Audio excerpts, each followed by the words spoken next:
What I want to do today, since it is Political Economy Days, I want to talk about the pre-World War II Japanese-American community, in particular the cultural practices that became economic practices, and then how those, how the community, how those practices were affected by the events of World War II, the evacuation and eventual internment.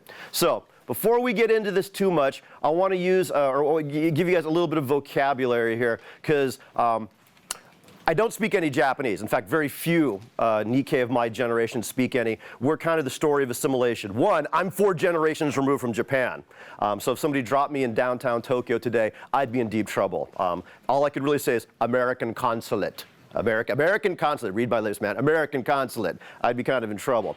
But like the children of many immigrants, I do know a little bit of kitchen Japanese, and there are some cultural terms you just kind of grow up hearing.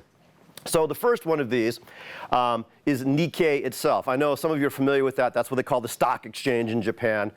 Nikkei is a term that we use to refer to any person of Japanese descent who lives permanently in the United States. This is to differentiate them from people who are just visiting, people from Japan who are coming to study and eventually intend to return home.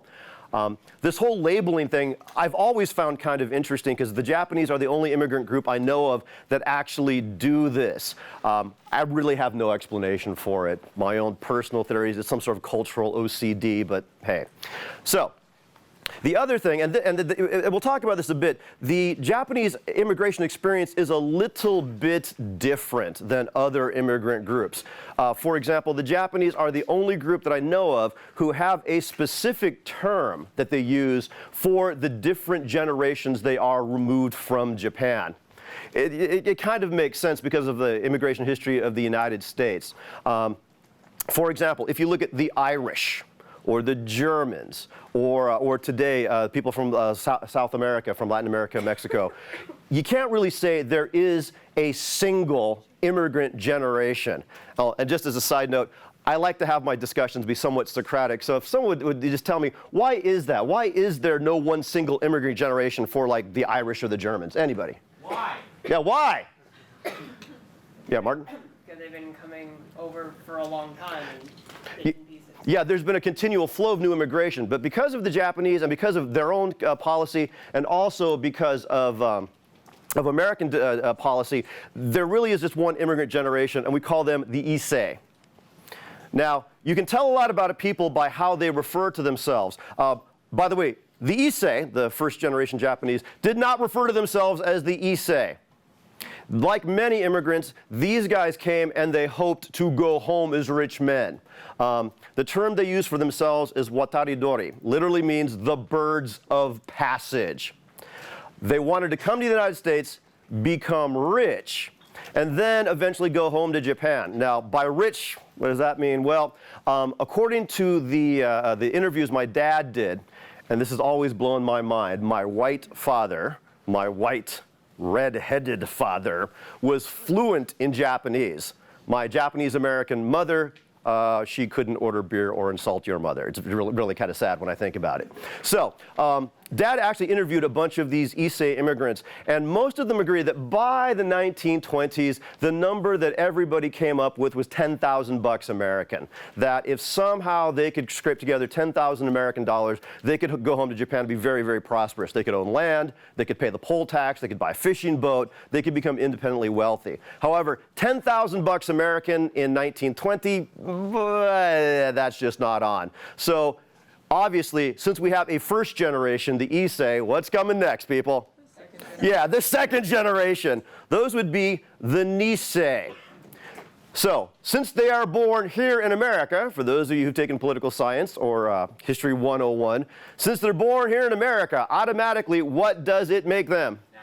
Yeah, natural-born citizens. Good, they're natural-born citizens. This is the first generation of American Japanese.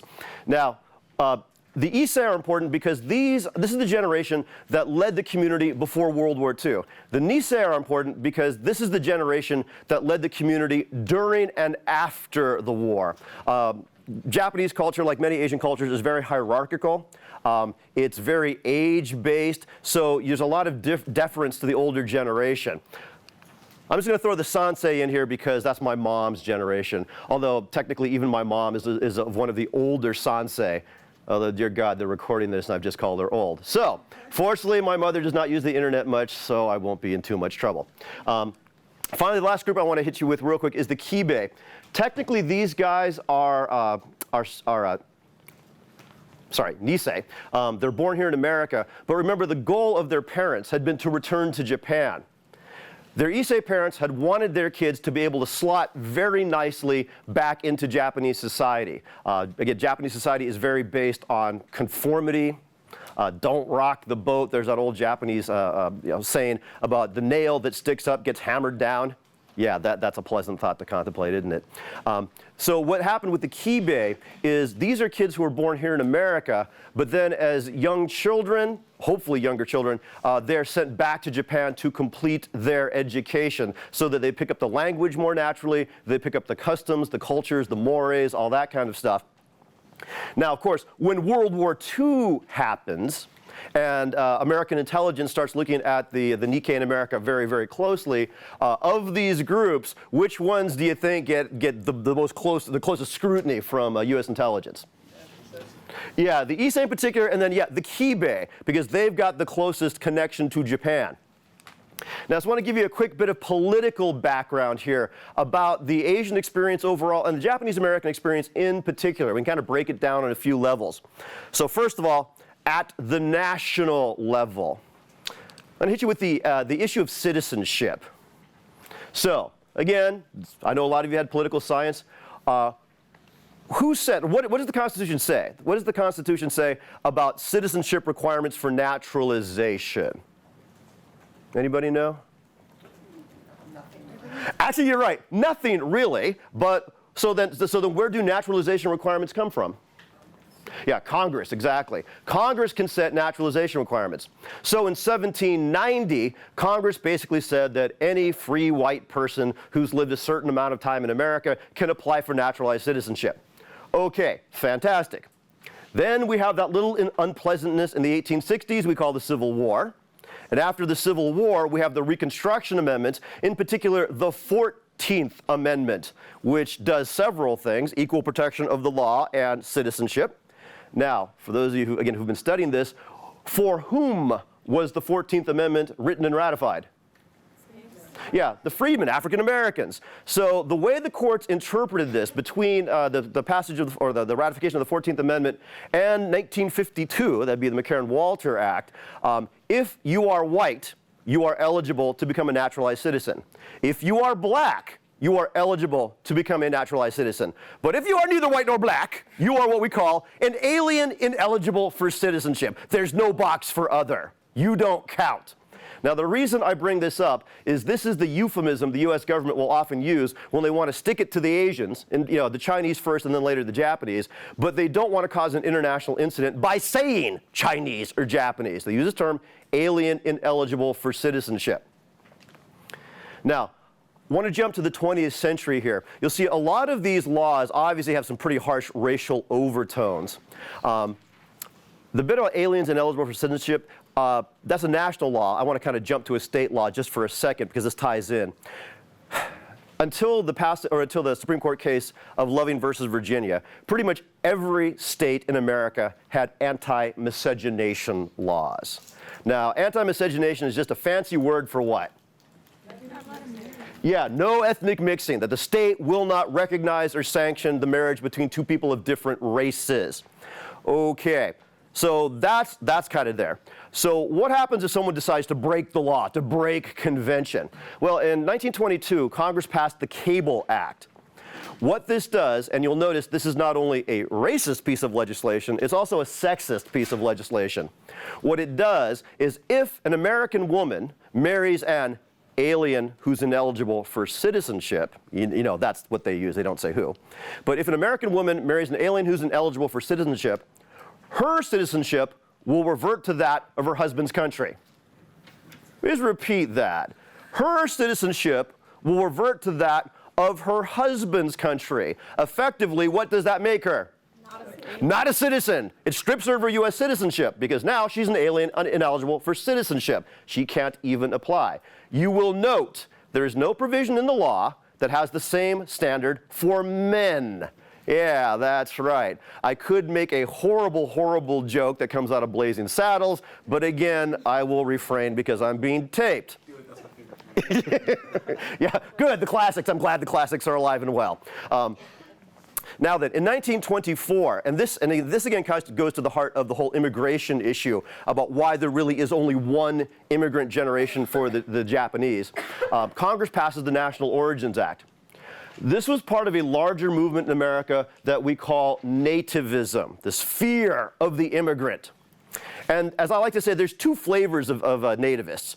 There are the East Coast nativists, who really fear, do not like, hate, whatever you want to call it, who don't like the Southern and Eastern Europeans who are coming to America in large numbers because of the Industrial Revolution. And then there's the West Coast nativists who can't stand Asians of one stripe or another. So, for the East Coast nativists, the National Origins Act is, for the first time, puts a quota on who can come to America. And obviously, the European countries from Western and Northern Europe get the big quotas. The European countries from Southern and Eastern Europe get the little quotas. On the West Coast, it goes even further. It says that no alien, who again is ineligible for citizenship, can come at all to the United States. None whatsoever. So pretty much between 1924 and 1952, immigration from Japan is cut off completely. And since the Japanese had only really started coming in the 1880s, that's why we've only got one immigrant generation, and there's no continual flow. You're not going to see any new Japanese immigration to America until the late 1960s, at least in any numbers worth mentioning.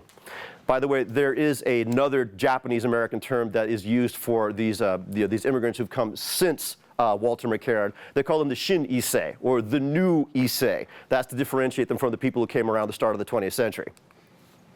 Now, as far as California, our beloved state, well, actually, let me preface this by saying, I taught in the Deep South for 10 years. I taught in Huntsville, Alabama. It was a wonderful experience.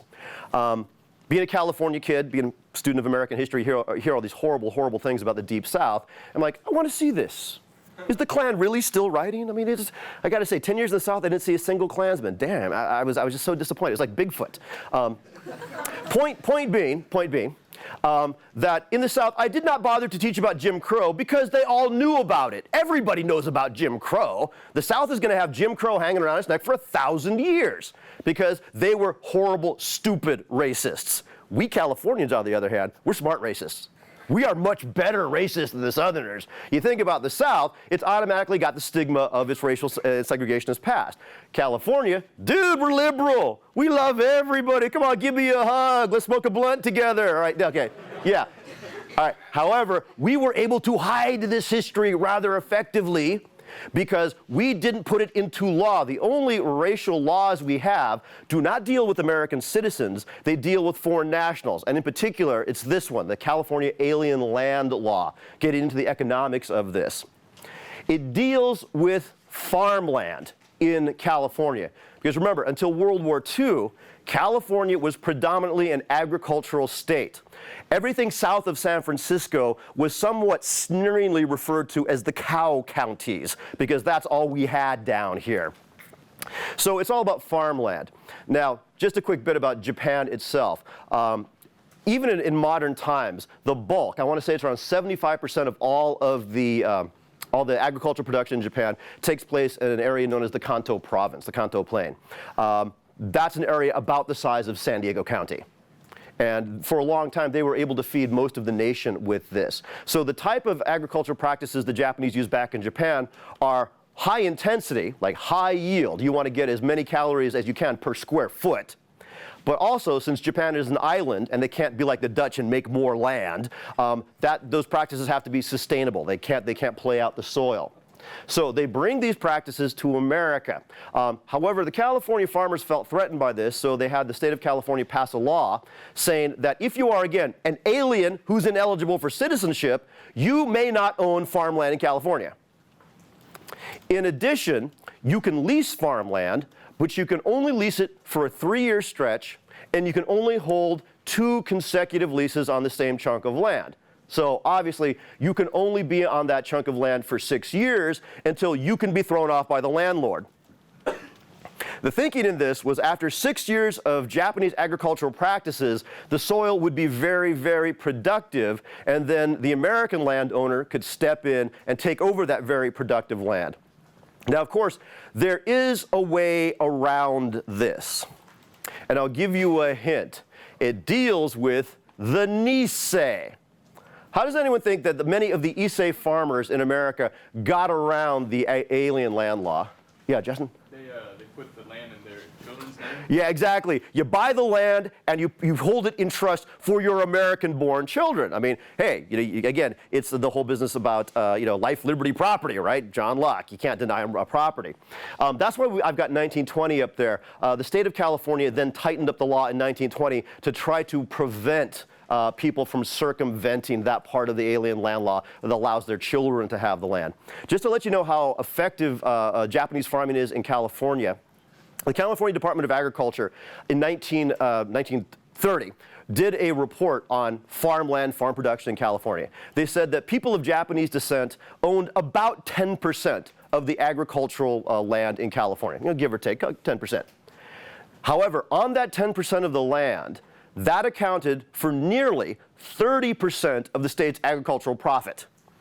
10% of the land, 30% of the agricultural profit for the whole state. That's pretty good. Now, kind of back to my point about Californians being very effective racists, being much better racists.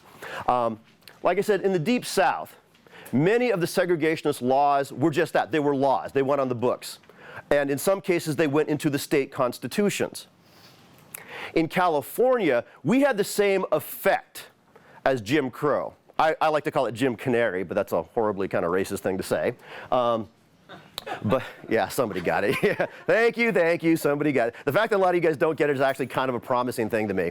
But we have a lot of the same segregationist type of policies. It was just not set by law like it was in the South. So, for example, in theaters, audiences would be segregated by race, but it wasn't because of law. It was because of an agreement between the theater owners of California. Students were segregated in public schools, but again, it was not an issue of law. It was an issue of school board policy. Or my favorite one, which by the way was around until the 1970s, I believe, is a restrictive housing covenant. Peter, when did they strike down restrictive covenants? 70s? Late 70s. Yeah, so within the lifetime of some of us in here, they still had it.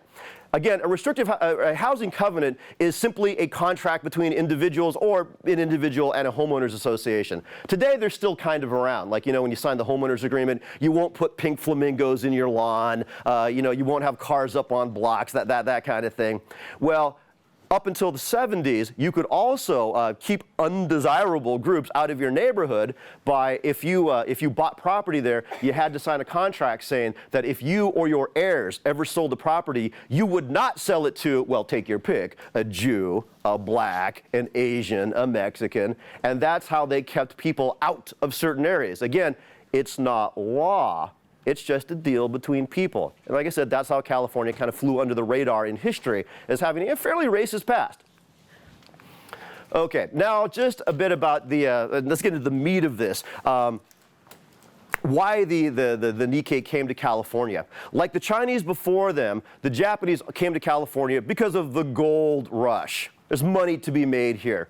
I forget the Japanese term for it, but they used to refer to California as the place where money is scattered around like winter leaves.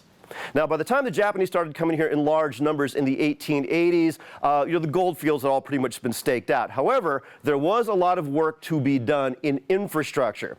Transcontinental Railroad had been built east-west. Now, it's very easy to build them north-south to connect the state. So as you know, once the railroad is in place, it's very easy and very cheap to start moving heavy material, telegraph material, other railway material, and then just start branching off of there. So at about 1885, this is actually a picture. This is the earliest picture we know of the Japanese here in California. And like the Chinese, they came to work on the railroad. And this kind of played into American expectations. America had been used to the thought of, well, the Chinese help with the railroad. Yeah. So again, point being, since the Chinese did it so well, the Americans figured, well, the Japanese, they're close enough. We'll have them work on the railroad too.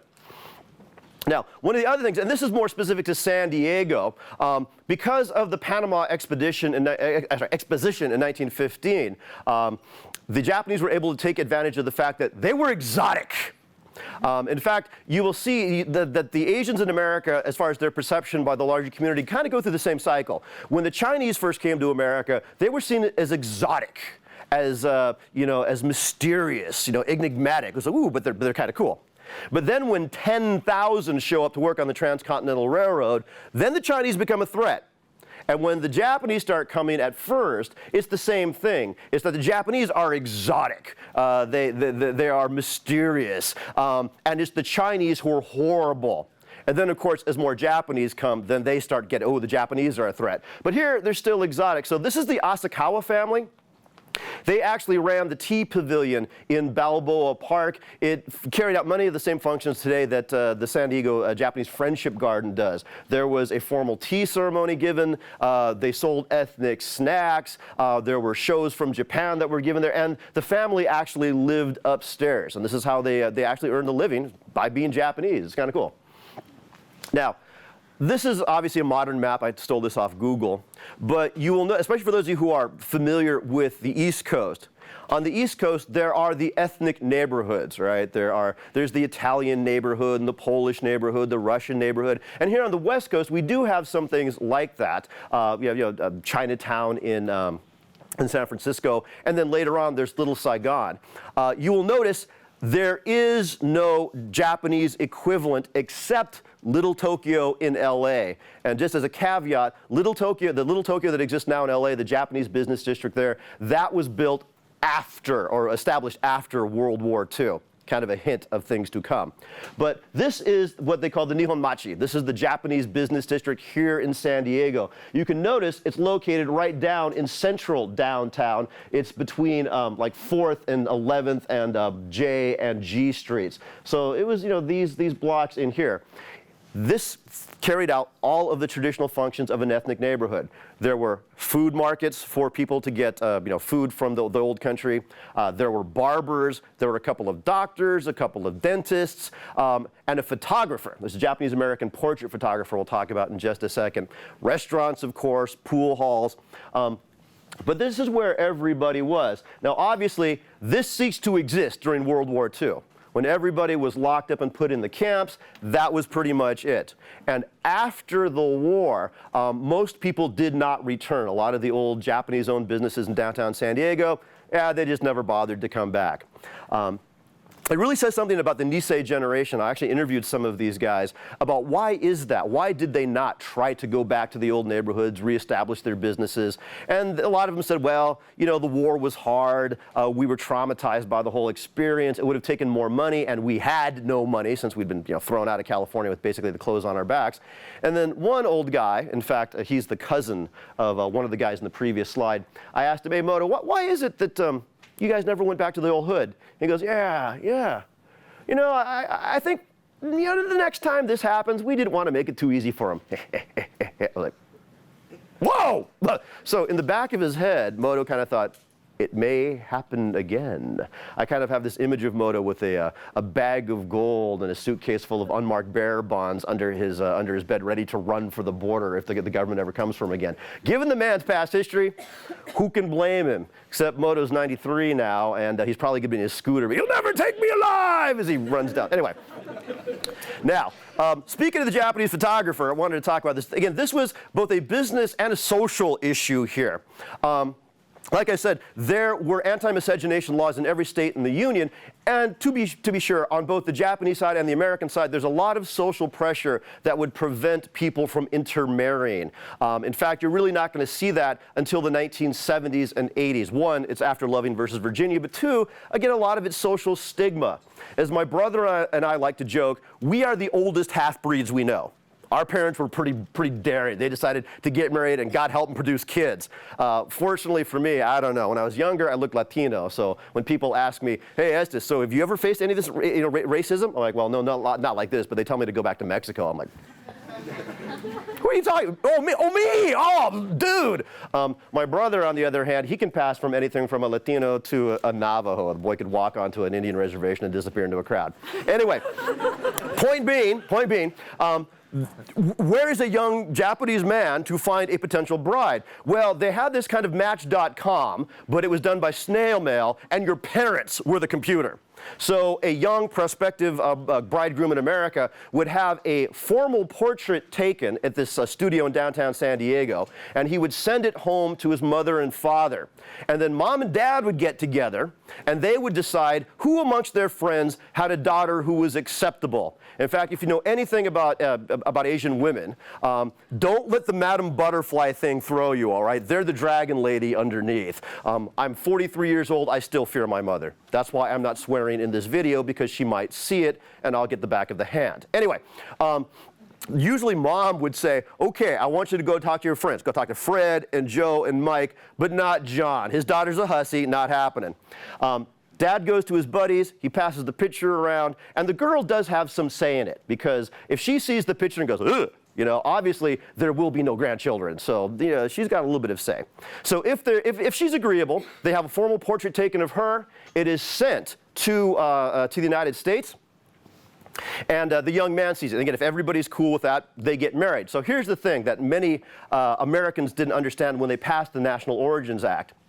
Under Japanese law, all the way through World War II, two Japanese fathers could legally marry their children on their own. Meaning if her dad and his dad go down to the courthouse and sign the paperwork, by proxy, they are man and wife. So even under the National Origins Act, a spouse could join her husband. A wife could go to America to join her legally married husband. And under Japanese law, they were married. So the next phase was obviously this. They would be sent to, the young lady would be sent to America. They would have a Western-style wedding portrait taken, because, hey, you want to blend in. And eventually, here's the result, right? That you want to have grandkids. And what we see here are the obligatory pictures you take to send home to your family. In fact, as the kids grow, by the way, that's my buddy Moto. That's the guy who said, I didn't want to make it too easy for him next time.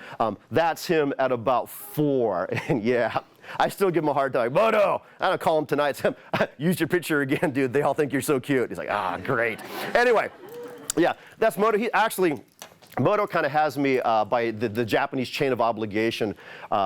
Again, just a little bit of background about my family. My grandfather, my father's father, had died very, very young and had left the family with a great deal of debt. My grandmother never remarried and took 2 jobs. So my father and my uncle were basically latchkey kids in the late 40s and early 50s. They came home to an empty house. They were living in the low-rent district of San Diego. Well, guess who in 1947 is also living in the low-rent district of San Diego, because they have no money? Yeah, it's the Japanese, because they've just come back to the camps. They have no resources. Being the nice community-minded people that they are, they take in these 2, you know, basically the fatherless and, you know, kids. And Moto was one of my dad's mentors. So every time he asked me to do something, I cannot say no. Giri, on, it's obligation. So, and this, of course, this is actually the late wife of a friend of my grandfather's, my mom's dad. This is Catherine Tasaki. It's kind of funny. She and her husband, I think, were one of the 4 Japanese friends my mother's father had. Again, if the old man had lived, I'd have been a psychologist or a sociologist and done my master's thesis on him, because he was a Japanese guy who hated other Japanese. He sounded fascinating. Too bad he died when I was 4. Anyway. Speaking of obligation, this is a picture from 1926 of the first real Buddhist priest to show up in San Diego. For a while, the congregation wasn't big enough, so that they had a lay organization. That's where you've got regular people perform the basic services of the Buddhist priest. But this is from a funeral procession in 1926, which brings me to the topic of koden. This is also a cultural, but also an economic thing. In Japan, koden is incense money. That means when someone dies, you give the family, you don't give them flowers or anything, you give them money so that they can buy incense to make offerings at the temple. Now, that's what they do in Japan. Here in America, just because of the economic situation, koden became a way to pay for the funeral itself, to pay the burial expenses. And there's a very interesting and very intricate, yet unofficial, sliding scale for how much you pay in Koden when somebody dies. It has to do with your economic position at the time and your level of obligation to the deceased. So let me give you an example. When I was first out of college, my first job out of college was teaching outdoor education. I was teaching out of my backpack in the hills of Santa Barbara, which was a fantastic job. I highly recommend it. However, economically, it meant $8,000 a year. Yeah, now, let me add the caveat that I had a place to live and they fed me. Granted, I was living in a trailer that had been condemned by the health department. No joke, it had been. And we were eating institutional food, but still, okay, I had a place to live. However, back then, if some random elder of the Japanese American community had died, they'd expect me to fork up 20 bucks, okay? Today, since I'm a tenured professor at Palomar College, I'm making the big money. Yeah, right. It's kind of sad when you say, this is the highlight of my ambition. No, actually, I love my job. But today, since I'm more economically and financially better off, I would be expected to give more. By the same token, if Moto died, God help me, then since there is a greater level of obligation I have towards him, I would be expected to give more money. Also, I'd be expected to bear a lot of kind of the grunt work for helping out with his actual ceremony, his actual funeral ceremony. So my point is, the Japanese in America faced a lot of economic problems because people would not do business with them. But the one organization, the one business that never had any problems doing business with the Japanese were the undertakers, because they knew the bill would always be paid. The community would always step up to the plate and make sure that the funeral expenses were covered. Now, in addition, and this is kind of an issue. This is this is from 1905. This is the very first Japanese-owned business in downtown San Diego. Banks in America, and especially in California, because of their racist attitudes, were very reluctant to give Asians of any kind a loan. They would be very happy to take your money in deposits, but they would not easily give a loan out. So if the Japanese businessmen, farmers, or fishermen, if they needed capital to start a new business, expand their restaurant, buy a fishing boat, farmland, what have you, they had to look somewhere other than a traditional bank. So they formed what are known as tanamoshis. A tanamoshi is a community organization where people join to, one, possibly get that source of capital, but two, it's also an investment opportunity. So what happens is, if we, for example, say we are a collection of farmers in early San Diego, we could voluntarily join one of these tanamoshis, and we would pay money into a general pool. So we provide the initial lending capital. Then as time goes on, members of our organization, of our tanamoshi, could come before us at a meeting and say, okay, hey guys, I need a loan. I need $1,000 to buy more farmland. You guys know I'm good for it, and I tell you what, I'll take the loan and I offer to pay, say, 3% interest.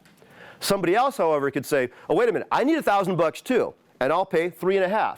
And someone else says 4, 4.5, 5. So basically, you bid with interest. And then whoever obviously wins the bidding, they get to take that part of the pot home, and they have to repay it just as usual. What that means for us, though, is if none of us ever take money out of the pot, that means we get a share of the interest. So it's investment as well as capital. It's really kind of sad. We do not know how much money overall the tanamoshis brought in. We do not know exactly who got the loans or what interest rates they were paying. It's very, very irritating. The reason we don't know any of this information is because the FBI, at the outbreak of World War II, seized all the records of the various business organizations run by the Japanese Americans, and they wanted to make sure that they were not funneling money to Japan to help the war effort. So again, all of the records about who got the money, how much they got, what kind of interest they were being charged, what they were using it for, it's been lost. Back in the 70s, my dad actually did a Freedom of Information request to the FBI to ask for these records. Anybody want to guess what they told him? No. Yeah. Sorry? No, I said, how'd that go? It was a joke.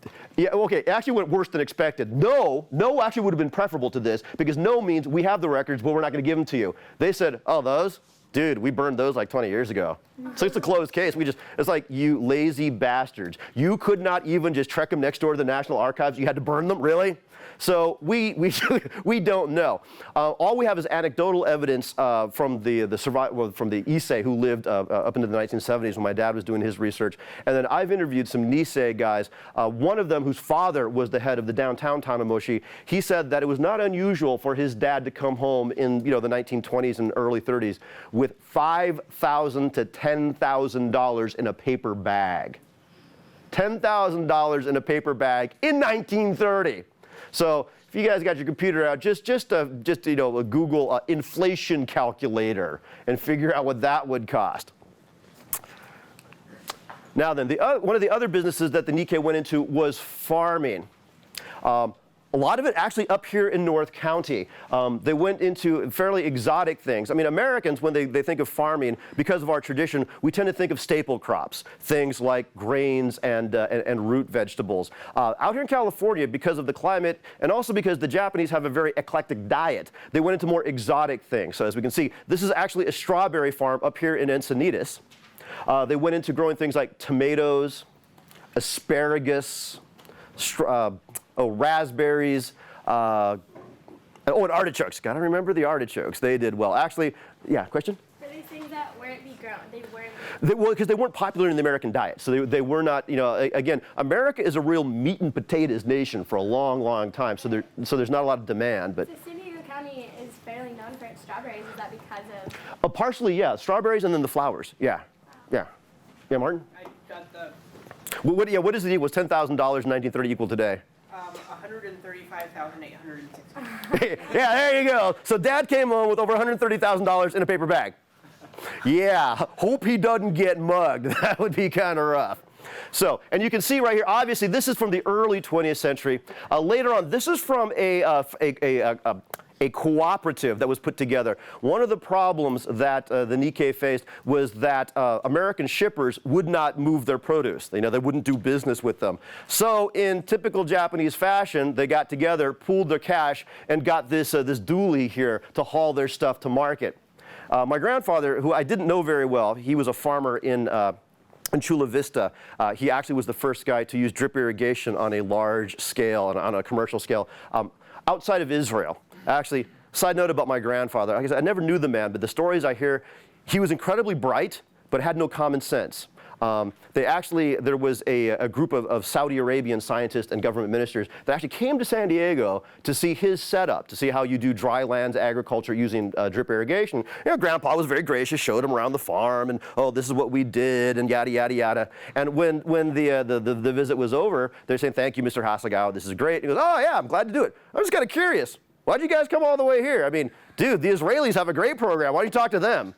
Yeah, and there's this kind of uncomfortable silence. Like, thank you, Mr. Hasegawa. I'm like, oh my God, Grandpa. Anyway, it's like, really, really, Grandpa? Anyway, in fact, one of his stories that my mom told me was one of the few groups that would actually willingly do business with the Japanese was the Jewish community. And she said it was the most bizarre thing to hear all these old Issei guys and all these old Jewish guys screaming at each other when they haggle, but one guy's screaming in Japanese and the other guy's screaming in Yiddish, but they're both going at it. I'm like, wow, that's got the makings of a South Park sketch all over it. One of the other big industries, and this really took off here in San Diego, was fishing. In fact, if you ever go down to Point Loma, they have that big monument to the Italians, the Portuguese, and the Japanese fishermen here in San Diego. The Japanese introduced long pole fishing. Sorry. Remember, these are the days before monofilament nets. You're still using the old style hempen nets. And there was a real increase in the demand for fish, starting with World War I, because there were all of those government-run programs where they encouraged people to have like the meatless Mondays, right? Don't eat meat, don't eat milk on certain days, that kind of thing. So tuna became really popular in America starting with World War I. The reason they didn't want to use the hempen nets is it tended to bruise the meat. It's kind of like getting a blood spot in your egg yolk. I mean, okay, yeah, the egg's still perfectly fine, but let's face it, that's kind of sick, right? It's like this big blood spot on your yolk. Yeah. So they went with this long line poling. what they did is they developed a system where they had a barbless lure. It was actually really fun to talk to these old Japanese fishermen because I spent my early teaching career in outdoor education, and they really kind of knew all the natural rhythms, and it wasn't some hokey, hippie, I feel the spirit of nature nonsense. No, they knew what was going on. So when the Santa Ana winds blow, when they blow offshore, it stirs up the sediment. The water turns brown because well, first it turns green because there's a phytoplankton bloom, and then it turns brown because then the zooplankton eat the phytoplankton, and then the little fish eat the zooplankton, and the big fish eat the, you can see where this is going. So what that means is that the tuna will strike at anything. So they developed this lure with a bar or a hook with no barb on it. And you can see here, here's two dudes working together, and here's three guys working together. They would throw the lure in, the tuna would strike. When they'd feel it strike, they'd pull as a team together, it would set the hook, and they'd literally flip the tuna up over their head into the boat. And you can see, look at the size of that guy. There's the men, there's the tuna. The reason why it took 3 guys. Yeah, exactly. That's why it took 3 guys. Actually, the one job that sounds really exciting is there was a 12-year-old kid who worked as kind of a deck boy. His job was to run around, pull the lure out, and chuck it back into the water for them. So this guy's got 300-pound fish flying at him from all directions. One bad move, Yeah, question. So all the fishing poles were connected in just one hook? Well, yeah, what happens is, so you can kind of, you can barely see it here. It's a little, well, actually that's blocked by the mast there. But what happens is they all have a leader line going down to the same main line. And so when they all would feel it together, they'd kind of pull together. And if you ever go down to see the statue that's down in Point Loma, you can see that a lot of them where it's kind of like a knee pad, but it's only about that big because they would brace their knee on the railing and everyone would have to work together. This is where a lot of the fishing families lived. It was down south of where NASCO is today in Mission Bay. They called it Fish Camp. It was literally out over the water, which, by the way, infrastructure being what it was, that's the sewage system, just so you know. But it was a very vibrant community. One of the fun stories I have about Fish Camp, again, an old friend of my dad's actually was saying that his father was so intent on having them kind of blend in with American culture that they used to hang the tinsel and fake holly boughs outside of Fish Camp at Christmas time. And they would have a Christmas tree with everything, lights and tinsel and ornaments, but no presents because they're Buddhist. Go figure. And the whole community got in on this. You had the men working the fishing boats, and this is Van Camp Tuna. Again, this was down south of where NASCO is today on Mission Bay. This is where many of the wives and sisters worked in the canning facility. The tuna was sold domestically, but to tell you the truth, the bulk of it was actually sold overseas. It was shipped back to Japan because this is a major source of protein. I mean, Japan's a volcanic island. It's got about the same surface area as the state of California, but 100 million people living on it. It's basically a third of the population of America stuffed into an area the size of California. In addition to fishing on the offshore waters here, there was also a big abalone industry in Baja. There was a lot of cross-border trade done. Again, just to give you an idea of the scale of the operation, here's your average guy. Again, it's the 1920s, 1930s, so a little bit shorter than average today, but call it 5'6". That's the size of the baskets full of dried abalone meat they would send back to Japan, usually on a quarterly basis. Now, the internment itself.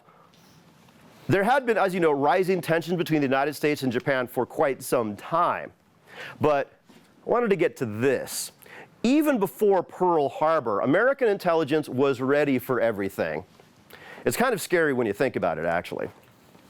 18 months before the Japanese fleet hit Pearl Harbor, the FBI had already completed a threat assessment of every single Nikkei living in the United States. And what they had done is they had put everybody onto a list. A list, the B list, the C list. They knew everything about you, where you lived, what your phone number was, where you worked, where you went to school, what organizations you belonged to, everything. And remember, this is 1939, 1940.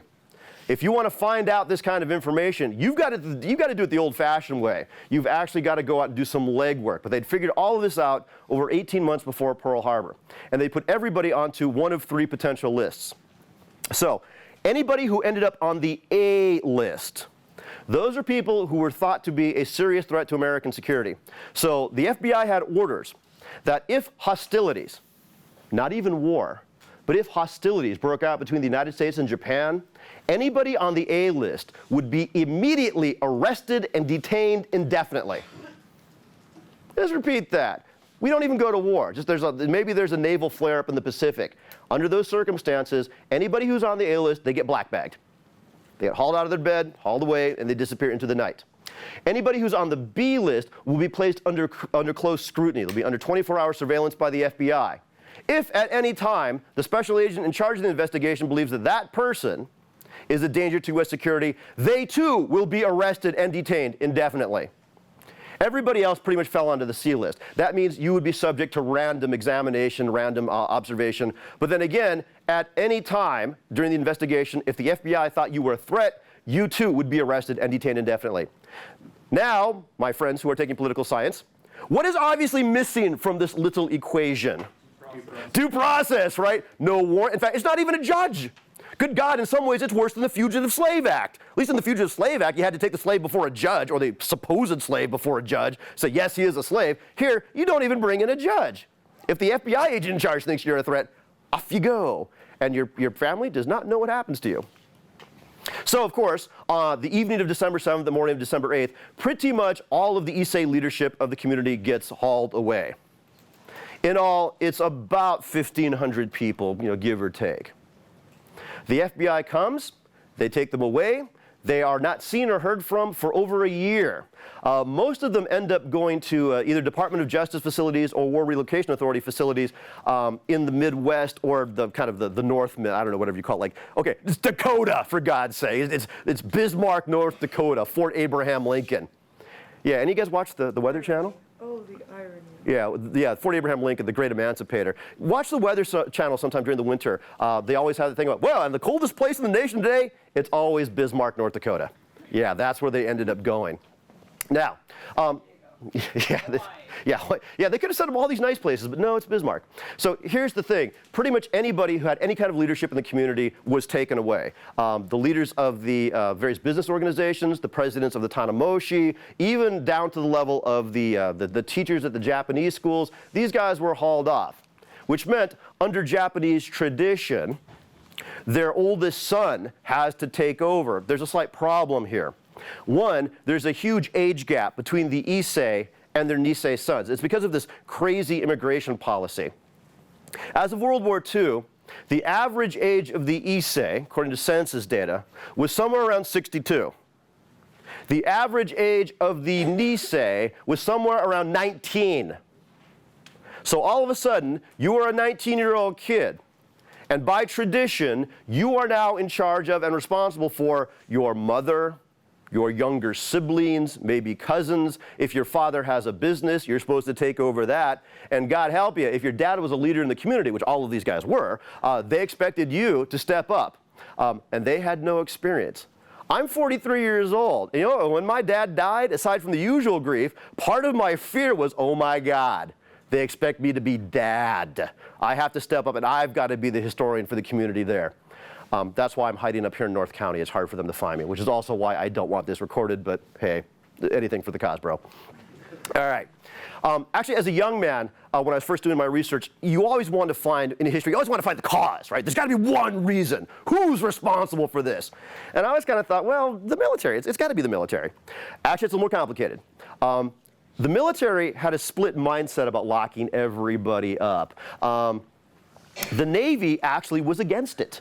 They thought it was a bad idea. Now, to be fair, the Navy didn't have any moral or constitutional problems with this. The Navy just thought it was a massive waste of time, money, and manpower. In fact, there was a formal Office of Naval Intelligence report that said, one, the Nikkei, the Japanese Americans, are not a problem. Two, even if they were a problem, the FBI has already grabbed all the dangerous ones. And three, in case nobody's noticed, the Pacific Fleet's at the bottom of Pearl Harbor, and you want us to grab and hold and feed and house 120,000 people. Yeah, we don't see that happening. The Army, on the other hand, military intelligence, they were heavily influenced by the West Coast commander, General John DeWitt. DeWitt was terrified of the possibility the Japanese fleet might continue and smack California itself. And for those you know anything about the beginning of World War II, the two commanders at Pearl Harbor, Admiral Kimmerl and General Short, they got cashiered for that. Even though it wasn't their fault, really, they took the blame for it, and they were forced into early retirement in dishonor. So the Army, the Army commander here on the West Coast, he wanted to make real sure that the Nikkei got locked up. And of course, so too the various state and local governments. California, overall, the California congressional delegation sent letters to the president saying, hey, use your executive power, get rid of these people. The city of San Diego, in fact, they didn't even repeal this until the 1990s, but they were on record as saying, the city council of San Diego was on record as saying, we want the Japanese arrested and we want them taken off of the West Coast. I throw this one in here because this, again, is December of 1941. Yeah, question? Yeah. Did they ever prove any ties between the Issei leaders and like the Japanese? Zero. No money laundering, no. Nothing, no direct material support. In fact, the naval intelligence types, they actually had done some espionage in Japan themselves, and they came back with the conclusion that the Japanese government in Japan did not trust the Issei or the Nisei. They thought, and again, Japan's a very conservative place. So there's and Japan had been, was in charge, or the Japanese military was in charge of the government now, which is super ultra conservative. They thought that if you left Japan, there's something wrong with you. You aren't really Japanese. And then when they looked at the Nisei, they didn't even consider those guys Japanese. They considered them Americans. So poor guys, they're kind of neither betwixt nor between. But yeah, good question, Corey. There's never been any proof. But I just wanted to throw this up there because this appeared in Life magazine, my friends.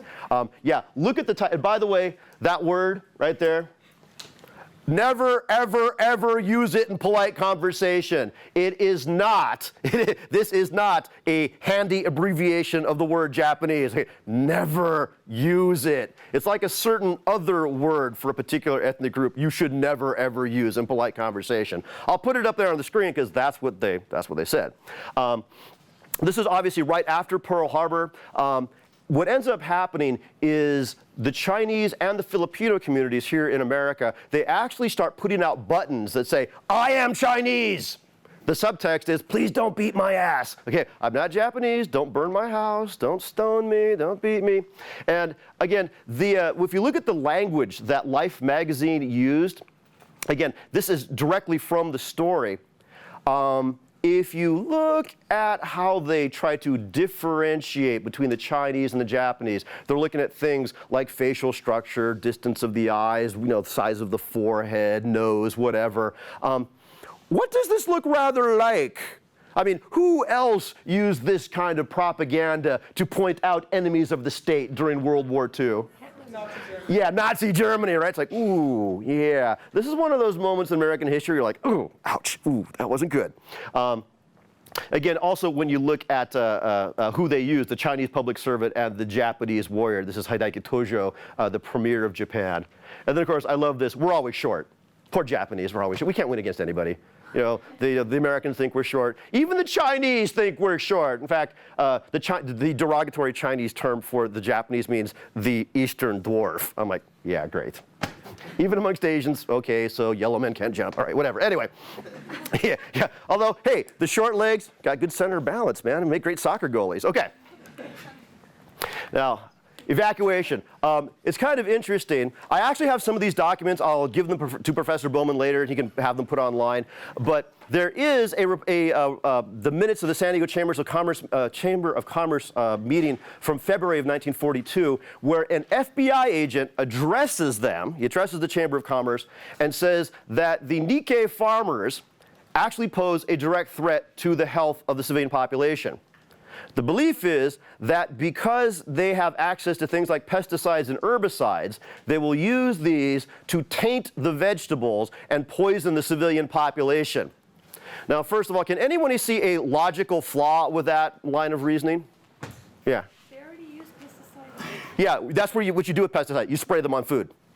Seriously, unless you're into the whole organic thing, you spray pesticides on food. Now. You also wash the food before you eat it. Yeah, hopefully you do that, yeah. Now here's where it gets interesting as far as economics. Special Agent Nathan, he was the guy in charge of the area here in San Diego.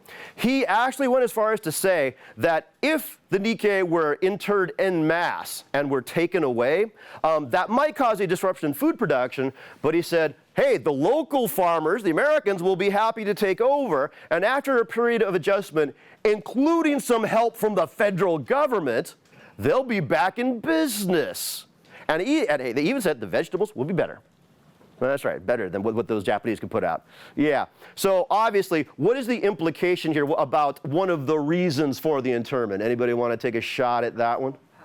Yeah, power and what else? Economics. They wanted that farmland. It goes back to like the alien land law. Of course, if you had assets of any kind, and of course, I'm sure some of you have read like Farewell to Manzanar, where the dad's fishing boat is seized. If you owned a fishing boat, U.S. Navy grabbed it. If you owned an automobile, the Army usually grabbed that. Your bank account was frozen because they did not want you funneling money to the Japanese war effort. Your insurance policy was canceled. If you had an outstanding loan from a bank, which granted was rare but did happen, the bank would foreclose on you. They wanted all of their money now. They obviously kind of knew something was in the wind here. And then, of course, you've got the various civic groups. I specifically want to point out the Native Sons of the Golden West because they are an agricultural lobby. They support California farmers. And they, too, pushed for the wholesale internment of the Nikkei. Yeah, great. So once again, obviously, what's the motivation of these guys? For all that they may scream Americanism and the Japanese are a threat, obviously, what are they more interested in? Yeah, again, farmland. They want the farmland. There was a period of what we call a voluntary evacuation. Again, the internment is kind of a weird story. The American government was not all of one mind about this. In fact, the first head of the internment, the War Relocation Authority, the first head of the internment was Milton Eisenhower.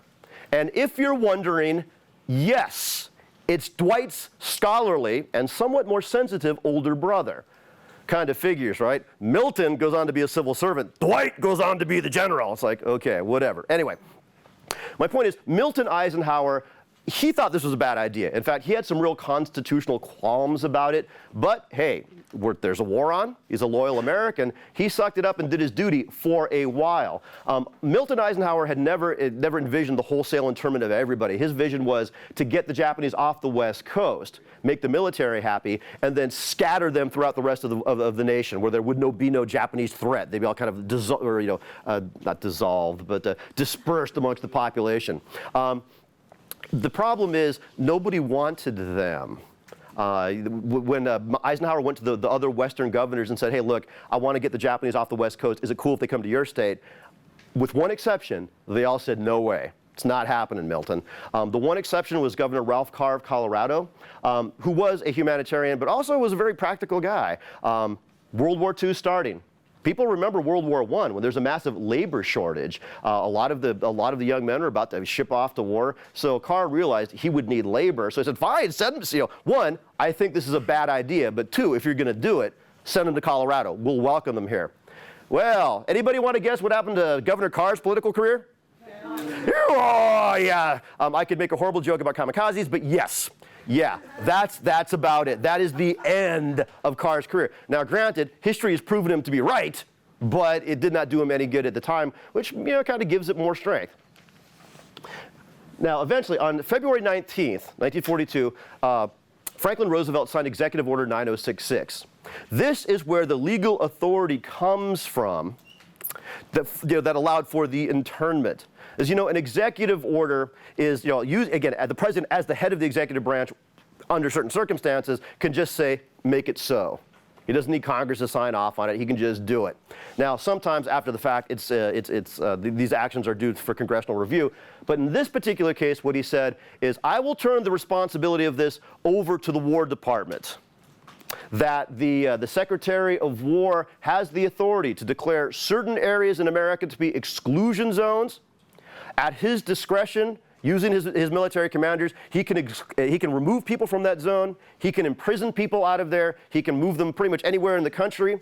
And they don't specifically mention the Japanese, but this is one of those wink, wink, nudge, nudge moments. Everybody knows what you're talking about. This is the exclusion zone that was set up under 9066. I put up here Civil Defense Order number 4. In fact, let's back up here. This is how most people found out about Civil Defense Order number 4. It was not mailed to you. They just put it up all over, just put it up on these posters. Basically what Civil Defense Order number 4 said is anyone of any discernible Japanese descent, alien and non-alien, I like that. That's a very creative use of the English language. Non-alien, by definition, is a citizen. It's like, wow, how'd that happen? Basically what it said was the head of the household had to come down and register with the War Relocation Authority, and they had to pick up their registration number. They had to account for every member of their family. And then they were given instructions that 1 week after their initial, the initial notification, for number 4, that would be April 1st to April 8th. It's one of those great April Fool's jokes, right? It said that on April 8th, that all of the people who were covered by Civil Defense Order number 4 were to show up at the local train station, every one of them, their whole family. They could only carry those goods that they could physically have with them, and then they were to do what they were told. Oh yeah, that registration number that they received from the government, they had to have that on a tag, and that tag had to be on their person as well as on all of their luggage. Yeah, oh yeah, and then just get on the train. Wow, wow. Yeah, I know, it's kind of scary. So, obviously, again, back to the economic parts of this, what do you do? Everyone knows you're about to be locked up. You're about to be hauled away. So what do you do if you have a store full of inventory? Sell it. Yeah, you sell it for whatever you can, right? Same thing with all your personal possessions, all the stuff you cannot take with you. Now, again, everybody else in the community saw the orders. They knew what was going to happen. So what kind of prices do you think they got offered to buy their excess inventory or furniture or farm or whatever? Yeah. In fact, if you really wanted to just kind of save money, you could wait till everybody was hauled away and then just take it. That's what happened in a lot of cases. A lot of the stores were just looted. The San Diego Buddhist Temple did attempt to help people as far to store their goods. They literally they put the altar itself into storage somewhere else. They cleared the pews out, put it down in the parking lot, and then they packed that place floor to ceiling full of people's personal stuff, furniture and bedding and whatnot. Yeah, then in 1943 somebody firebombed it. Yeah. This is actually, again, up from North County here. If you could not make it to the train station on your own, no worries. The Army came for you. Yeah, check it out. That is the face of a stone-cold killer. Yeah, be careful, or she will cut you. Yes, that's right. Yes, you not only need a rifle, you must have the bayonet affixed to that rifle. Actually, this is a somewhat rare picture because when you see most of the government pictures of the internment, they go to great lengths to not show armed guards. And this is one of the rare ones where you actually, it's not just a rifle, it's a bayonet. I love this one. This is actually from Los Angeles. This guy was a Navy veteran. You can look at them hash marks, my friends. Look at them hash marks. He served in World War I. You gotta love the Japanese. Anybody can say, screw you. The Japanese know how to do it with style, right? You're gonna come and you lock me up? I'm gonna put on my uniform. Yeah, what were you doing in World War I, Sonny? Oh, that's right, This is, and again, I'm going to kind of end it here and take questions if anybody has any. This is where the bulk of the population ended up. Most of them ended up in these quasi-temporary holding facilities. They called assembly centers. If anybody has ever seen The Siege with Denzel Washington and Bruce Willis, where there's those terrorist attacks, I forget, it's supposed to be like Atlanta or somewhere on the East Coast, where they suddenly turn the stadium into a holding center, that was based on this idea. Because these, with the exception of Manzanar, these are all fairgrounds. It's very easy to turn a public fairground into a concentration camp. Little bit of barbed wire, spruce it up with a little, a few machine gun nests. Hey, it's good. The people from San Diego, just for the convenience sake, ended up here at Santa Anita. Santa Anita ended up having almost 30,000 people in it. It's kind of a wild place. And then from there, eventually everybody was taken further inland. There were then 10 permanent camps that people were moved to starting in the summer of 1942. The furthest east was in Arkansas. Actually, it's kind of a fun story. The doc who actually delivered me and my brother, he's an old Japanese-American doctor, he was actually sent to Jerome, to camp in Arkansas. The South does not have a history of anti-Asian racism, so when they showed up, nobody knew what they were. In fact, it was kind of funny. Like, all these Asians get off the train, and the good old boys go like, So one guy kind of moseys up. "Ah, how are you doing? How y'all doing? Wow, hey. So y'all coming back? Oh, you getting your reservation back? Oh, that's good. That trail of trailers, that was just, yeah, they thought they were Cherokee. they thought they were Cherokee. It's like, wow, okay. But Doc Tanaka ended up in Arkansas because they needed a doctor. They actually hired a lot of guys out of the community to do things like cook, be nurses, be doctors, be teachers, that sort of thing. Okay, just some real quick pictures. This is Santa Anita itself, just so you know. One of my father's buddies from college actually was about 6 when he went to Santa Anita. He's 6 years old. It's cold, it's dark. He goes to take a pee because these are just tar paper and pine, so the bathrooms are somewhere else. He's 6 years old. He leaves his parents' barracks and bam, he is hit with a spotlight. The spotlight follows him all the way to the bathroom.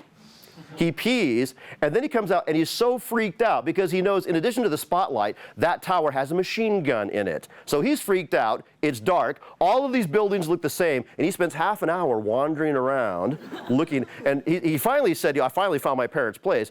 And then he goes on, you know what, dude? I was in Vietnam. I was in combat in Vietnam, and that was the scariest damn thing I ever went through in my life. 6 years old, and having that light follow me in the dark like that. Yeah, good stuff. Okay, I'll end it there if anybody's got any questions about the internment.